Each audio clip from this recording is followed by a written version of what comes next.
સ્થાનિક સ્વરાજ્યની ચૂંટણીઓમાં ભાવનગર જિલ્લામાં ભારતીય જનતા પાર્ટીને સફળતા હાંસિલ થઈ છે, પરંતુ આજે ભાવનગર જિલ્લાના મહુવામાં ભાજપના બે જૂથ આમને સામને આવી ગયા છે.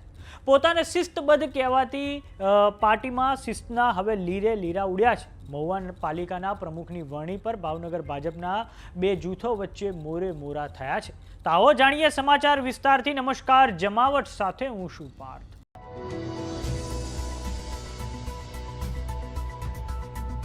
ભાવનગર જિલ્લાની 3 નગરપાલિકાઓમાં નવા સુકાનીઓની વરણી ભાજપ દ્વારા થઈ છે. પાલીતાણા, વલભીપુર અને મહુવા નગરપાલિકામાં ભાજપનું શાસન સ્થપાયું છે. આજે મહુવા શહેરમાં નગરપાલિકા પ્રમુખ અને ઉપપ્રમુખની વરણી બાદ ભારતીય જનતા પાર્ટીમાં આંતરિક વિખવાદ સપાટી પર આવી ગયો છે. આ ઘટનામાં ભાજપના બે જૂથ વચ્ચે લાકડીઓ અને ધોકા વડે મારામારી થઈ છે અને તેનો વિડીયો સોશિયલ મીડિયામાં ખૂબ જ વાયરલ થયો છે. તાજેતરમાં જ મહુવા નગરપાલિકામાં મિત્તલબેન જોશીની મહિલા પ્રમુખ તરીકે અને જયપાલસિંહ વાળાની ઉપપ્રમુખ તરીકે પસંદગી કરવામાં આવી હતી. આ વરણી પ્રક્રિયા પૂર્ણ થયા બાદ ભાજપના આંતરિક મતભેદો બહાર આવ્યા હતા. મહુવામાં 36 પૈકી 24 ભાજપના કાઉન્સિલરો છે અને ભાજપ દ્વારા આજે પ્રમુખની વરણી કરવામાં આવી છે. પ્રમુખની વરણી થયા બાદ નીચે ઉતરીને ફટાકડા ફોડવા જેવી નજીવી બાબતે ભારતીય જનતા પાર્ટીના બે જૂથો આમને સામને આવી ગયા હતા.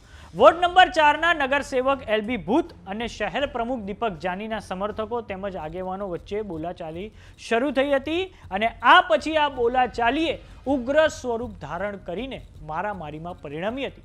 એલબી ભૂત અને દીપક જાની વચ્ચે સભાખંડમાં જ બોલાચાલી શરૂ થઈ ગઈ હતી અને આ ઘટનામાં ભાજપના એક અન્ય કાઉન્સિલર છે, જેમનું નામ છે ભરત બાંભણિયા, તેઓ પણ ઈજાગ્રસ્ત થયા છે. બંને જૂથના કાર્યકરો અને આગેવાનો એકબીજા પર ધોકા અને લાકડીઓ વડે હુમલો કરતા જોવા મળ્યા છે અને આ બબાલના પગલે મહુવામાં ટ્રાફિક જામના દ્રશ્યો પણ સર્જાયા હતા. તો આવો નજર કરીએ દ્રશ્યો પર જે મહુવાથી સામે આવ્યા છે.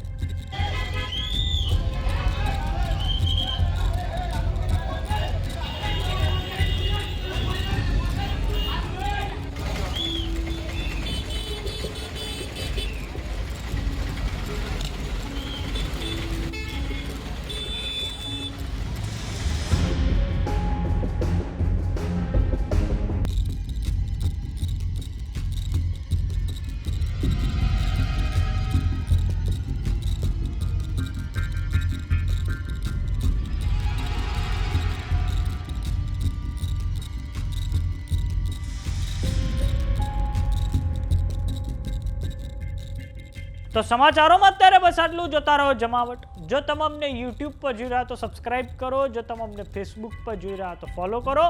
સાથે જ અમારી વોટ્સએપ ચેનલ આવી ગઈ છે, જોઈન કરવાનું ના ભૂલતા. નમસ્કાર.